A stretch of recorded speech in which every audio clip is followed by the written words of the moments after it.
I'm speaking to you live now from Jerusalem. It's 11:10 here in the city, here in Israel, and a lot has happened in the last almost 24 hours.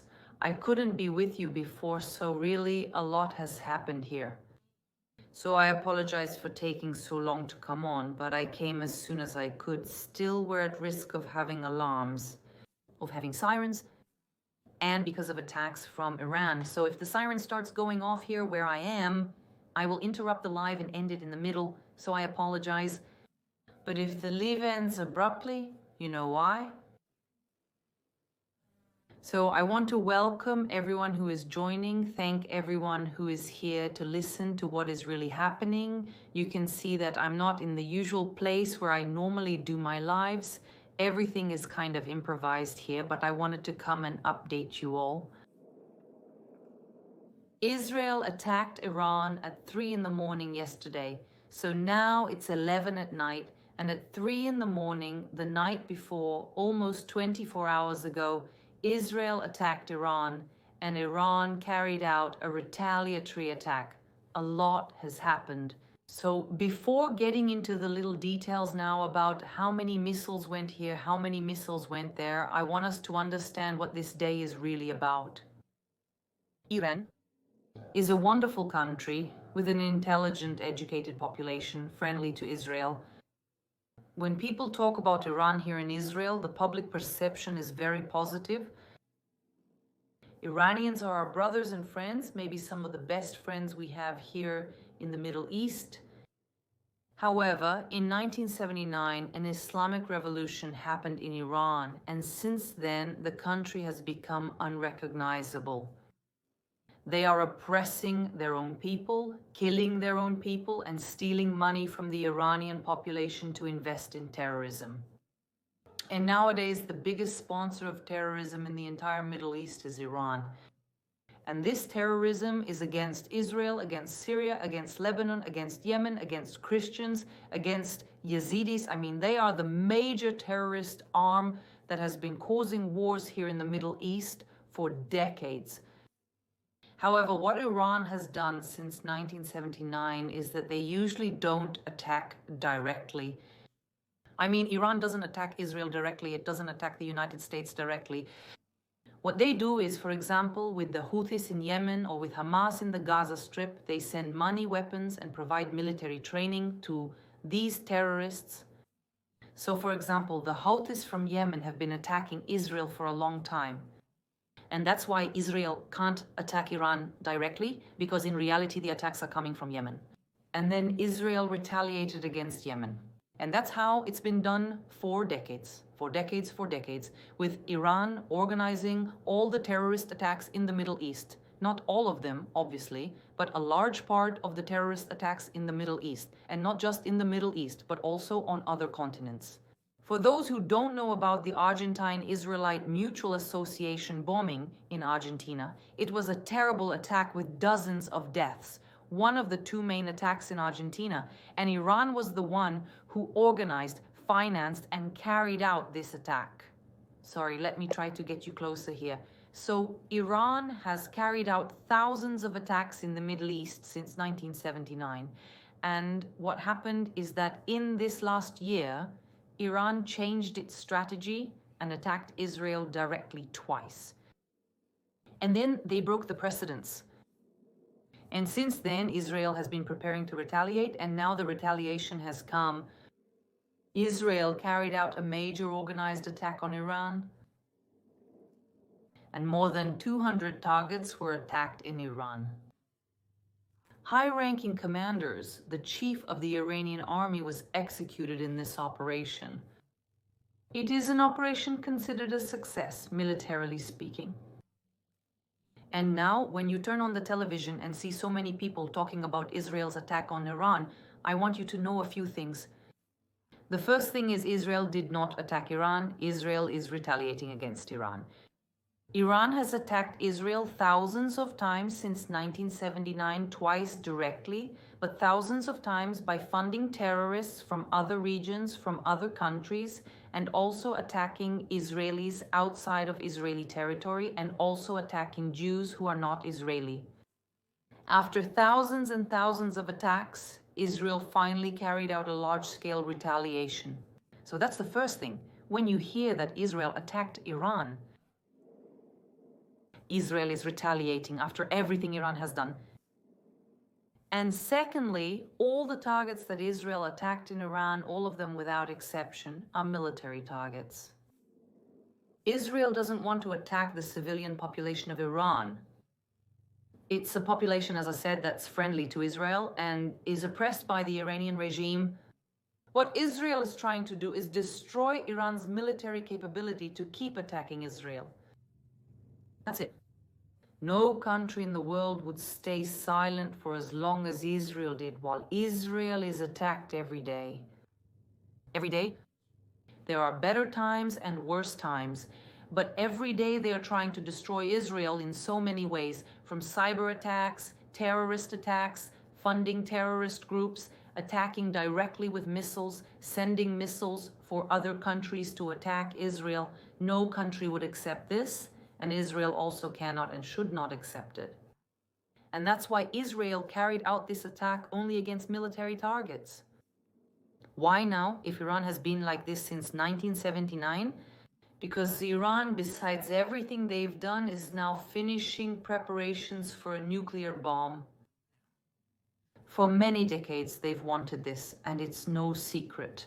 Everyone knows, everyone who understands a bit about the Middle East and how military matters work here knows that Iran has been trying to get a military bomb for decades.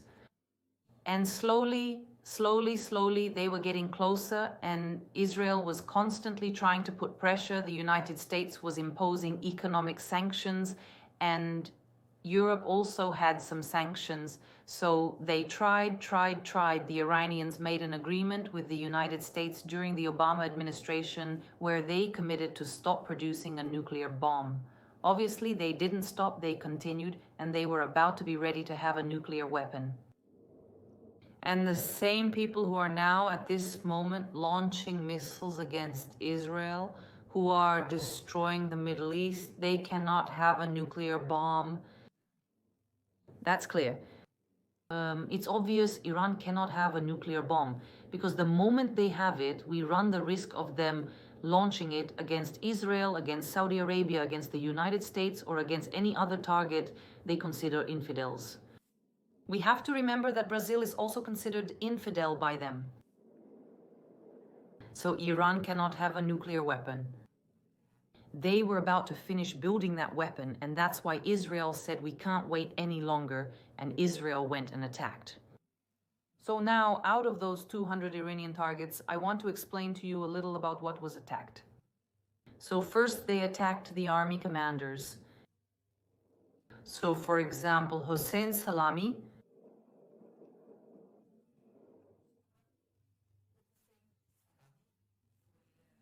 he was the chief of Iran's Revolutionary Guard. So he was annihilated. Also, Mohammad Bagheri, who was the chief of the Iranian army, and several other high-ranking people from the army. That's why there's a place which is the dormitories where they live. So the dormitories of the army chiefs were attacked. When people saw a destroyed building in the first images, many assumed Israel was attacking civilian targets. It's not a civilian building, it's literally a building where a good part of the army chiefs live. It's a military complex, and military personnel also need a place to sleep. So that's where they used to sleep, where they lived, but it's not a civilian residential area. It's an area where military personnel live. And that target was attacked, an extremely well-planned attack. Part of the attack came from Iranian soil. It's not just that Israel attacked from Israeli soil, from Iranian soil. Attacks also came from within Iranian territory. We have to remember, for those who aren't very familiar with the Middle East map, Israel and Iran do not share a border. Far from it, there are several countries between us and them. We're talking about more than 1,500 kilometers of distance. So it's an extremely complex operation to carry out a precise attack. Launching missiles indiscriminately like Iran does is easy, without concern for where they land. But obviously Israel doesn't want to do that. Israel wants to surgically strike military targets. I've already mentioned some names to you, and the other targets that were attacked were also connected to the development of this nuclear bomb, the nuclear program. So the main scientists who were working with the Iranian army to develop the nuclear bomb, they were eliminated as well.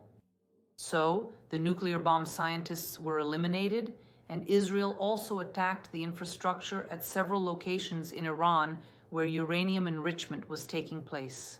So at several sites they brought uranium and enriched it with the idea of producing enough uranium, gathering it, putting it into bombs, and then launching those bombs against us, you and the West. And that's why Israel attacked those who wanted to launch these bombs, but also all this infrastructure, mainly infrastructure connected to Iran's atomic military program, and also production and storage facilities of ballistic missiles, which are long-range missiles. Most missiles can't travel 2,000 kilometers. So these ballistic missiles that they also send, for example, to the Houthis in Yemen, which they have also sent to other places. So these are the capabilities that Israel was trying to destroy, and it was an attack that is considered very successful, and it was an attack that was carried out in several waves. And in this way, Israel pushed Iran away from obtaining a nuclear bomb. How far they were pushed back, whether it's now a matter of days, weeks, months, or years, we still don't know. I don't know if the army is already able to calculate how much time is left, and even if the army is aware, they still haven't released this information to the public. Here in Israel, they try very hard to protect information so it doesn't leak onto the internet, because this is also used by Israel's enemies, especially by Iran, so we don't know exactly how big the success was. We know that places where nuclear weapons are developed were attacked. We don't know what kind of damage was done. We know that it's significant damage, but what that really means, we're not sure yet. And what did Israel do? Israel attacked, and Israel said it does not accept retaliation against civilians. We are attacking military targets. You cannot attack Israeli civilian targets. If they attacked Israeli civilian targets, Israel would retaliate again. What happened? Israel attacked military targets. And what do you think Iran did? Iran fired missiles back at civilian targets. So at the moment Israel started the attack, which was early in the morning in Israel, 100 ballistic missiles were launched from Iran against Israel, and all of them, without exception, were intercepted on the way, which is really incredible. 100 drones carrying, obviously, explosives. 100 drones were launched from Iran against Israel in the morning. All of them were intercepted. A few hours passed, and then around 8 in the evening, Israel time, they launched a second wave of attacks, this time with ballistic missiles. So the first wave was with drones, the second wave was with ballistic missiles.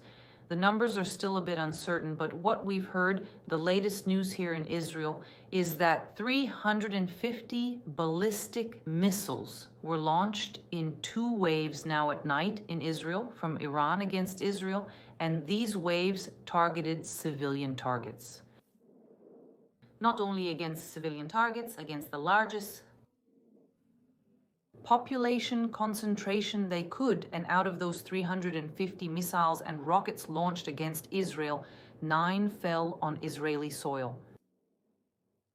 So yes, Iranian missiles did fall on Israeli soil, but what happens? There are no deaths so far, maybe 1 person, but I'll get into that in a bit. What happens?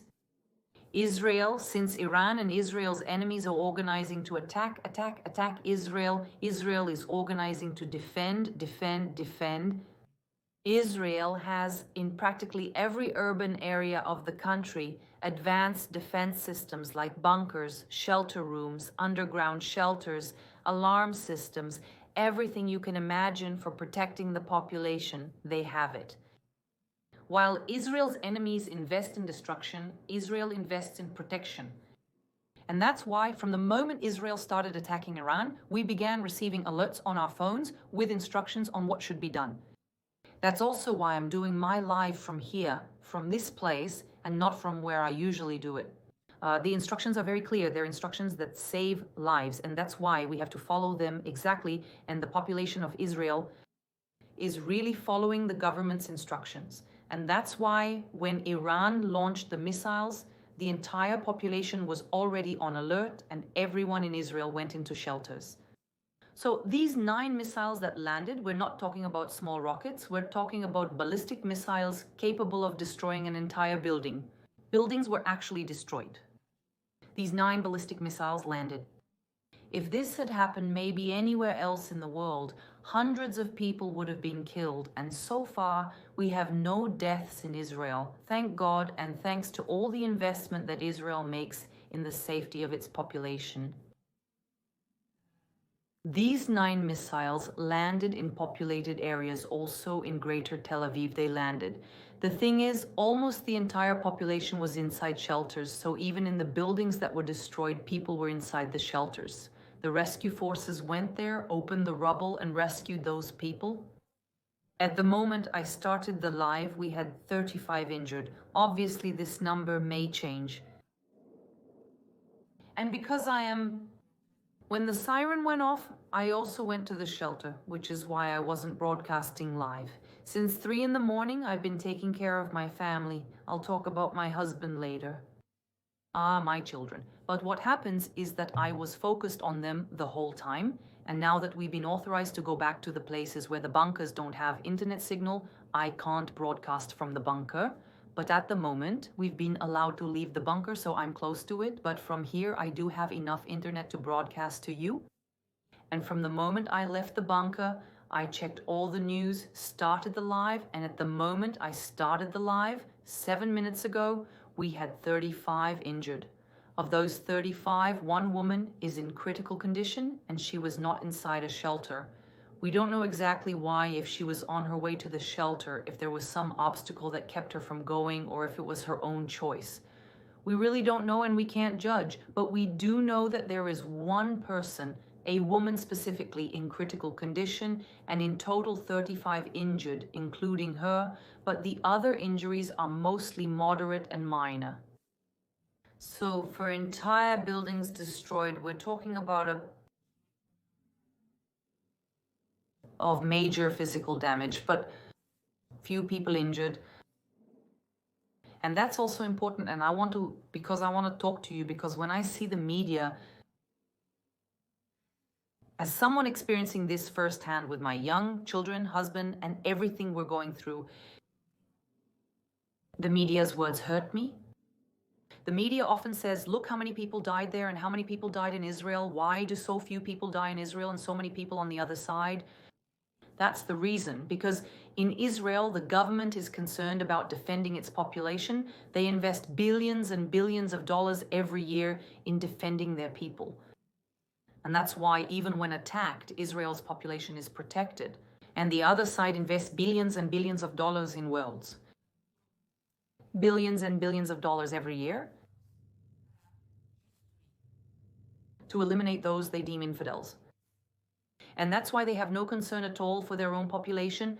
And that's why in Middle Eastern conflicts, we so often see such a high number of deaths, because we see this lack of concern. We're talking about 500,000 dead in Syria, 500,000 dead in Yemen, and these are not conflicts related to Israel. They're their own internal conflicts linked to Iran. And we see a very large number of deaths many other times. Also in Gaza, we saw the number of deaths in the thousands. That's because Hamas doesn't make any effort to protect this population. On the contrary, for them, it's an honor to kill their own people and turn their own population into martyrs. This is the key difference. Israel defends its citizens and targets military sites. Iran defends its military and attacks civilians. And it doesn't care about its own civilians. And that's a very important difference that everyone needs to understand and that the media doesn't talk about. The media will say 1 person died in Israel and 79 died in Iran. Yes, the 79 were military terrorists, and the one person who died here hasn't died yet, but there's a good chance it will happen. This one person from Israel was a civilian, a woman who was at home, resting, sleeping, living her life, and this happened to her simply because she was in Israel. We don't know her religion, we don't know her ethnicity, simply because she was here. And she wasn't military, she was a civilian. She is still a civilian. And besides that, when Iran launches the missiles, these missiles are not extremely accurate. And that's why some of these missiles also land where Iran didn't plan. Or due to Iran's lack of goodwill, Iran also launched missiles against Palestinian territories, against Israeli territories, and even today earlier, at the beginning of the evening in Israel, the Houthis from Yemen, which is a terrorist organization funded by Iran, launched a missile towards Israel and the Palestinian Authority, and the Houthi missile fell near Hebron in a Palestinian village, injuring 3 children. Among the injured we have today are 3 Palestinian children. One is 6, one is 7, and one is 12 years old. And now I want to see the whole world pointing the finger at Iran and saying that Iran is also hurting Palestinian children. But I'm sure that a good part of the world will remain silent, both when the victims are Israeli and also when the victims are Palestinian, but are caused by the terrorists and not by Israel.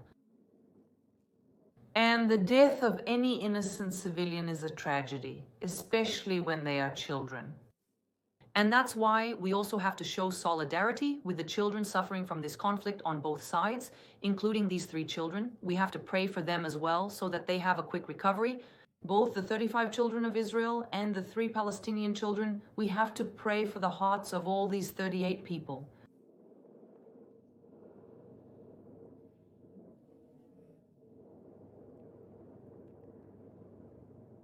And really, I'm shocked that we had to get to this point. Israel loves the people of Iran, and we don't know where this is going to lead. We understand that this may not be a matter of hours, maybe it's a matter of days. Here in the Israeli media, they say that maybe we're talking about a conflict of around 2 weeks, but we really can't be sure. I think not even the government, nor Iran, nor Israel knows where this is going to lead right now. There are many possibilities for how this could turn out, and there are many unanswered questions. The first question is whether the United States will join the attack against Iran, because in the end, Iran calls the United States the great Satan and Israel the little Satan.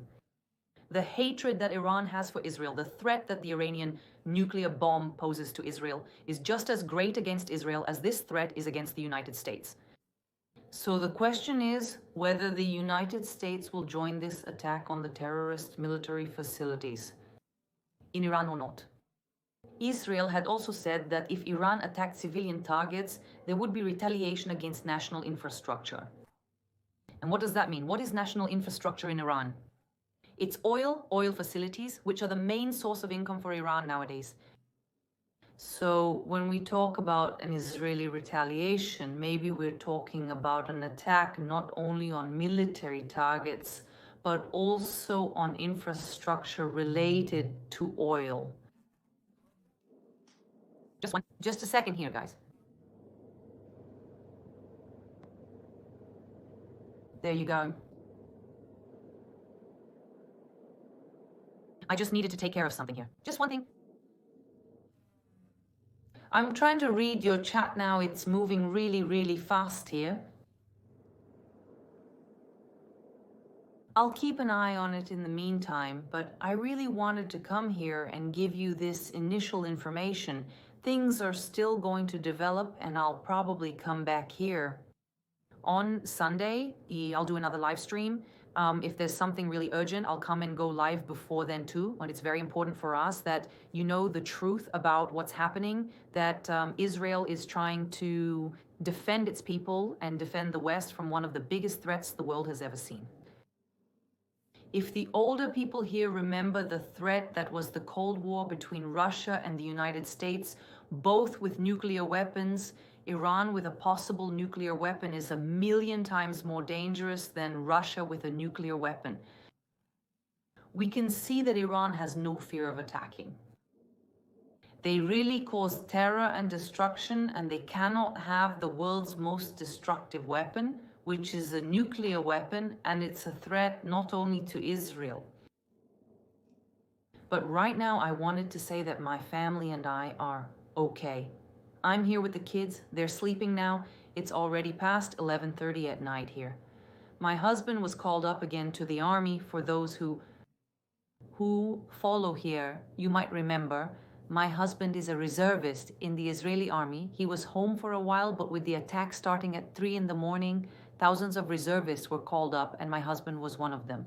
So my husband is also back on the front lines now, but remember that everything happening now is in the air. I mean, we're talking about a war that's 1,500 kilometers away, and that's why the fighting now is not infantry combat like it was before, like it was against Hezbollah and Hamas, who bordered Israel. However, after October 7th, Israel learned that it can't take any risks, it can't let its guard down. So Israel is on high alert for whatever may come, and that also means keeping soldiers on alert at all of Israel's borders. Now, in every region, Israel has soldiers on standby in case it's necessary. My request to all of you now, actually, I have two requests. One that is more difficult and the other is a little easier. The more difficult request is fight for the truth. When you see someone saying Israel is attacking Iran, no, Israel is defending itself from Iran after Iran attacked thousands of times. If you hear someone saying that Israel attacked civilian targets, Israel did not attack civilian targets. Israel only attacks military targets, and maybe Israel attacks oil infrastructure without attacking civilians along the way. I mean, infrastructure, for example, in places that, cause damage to the infrastructure, but without putting the lives of innocent Iranians at risk. So that's the first request. Fight for the truth. Truth, when you see lies being told, discuss it. Seek information. There are many people who speak the truth and who search for it, so you can check out Stand With Us Brazil. You can watch Rafael Guanabara's channel. He goes live almost every day to talk to you. There's also Israel de Fato and many reliable channels from Israel in Portuguese that you can follow. There's also the magazine Brasil. They also share news from Israel. Whenever I can, of course, I'm here to share with you as well. My second request, which I think is a little easier but just as important, if not more important, is that we need to pray for peace. The Bible says, Shalom Yerushalayim, pray for the peace of Jerusalem. And today, Jerusalem was bombed. Thank God, at least as far as we know, so far, all the missiles launched against Jerusalem have been intercepted. I was in the bunker and I was hearing the interception explosions. You have no idea what that's like. What it's like for a terrorist country to launch missiles at Jerusalem without knowing if they'll hit the Dome of the Rock, if they'll hit the Wailing Wall, if they'll hit the empty tomb of Jesus, or if they'll hit a house with 5 children sleeping inside. They have no idea, they don't care. Shalom Yerushalayim, pray for the peace of Jerusalem. And obviously, not just for Jerusalem, for all of Israel, for all the neighbors, and also for the Iranian people. Because if anything positive can come out of this conflict, wars can never be positive, but if there's at least one thing that will give us more peace of mind for a better future for everyone in the Middle East, it's that if the terrorist government, this government that calls itself the Islamic government, the Islamic regime of Iran, falls and the people can have a free election and become a democratic country again, at least that will save decades of conflict in the Middle East, oppression for the Iranians, and suffering throughout the Middle East.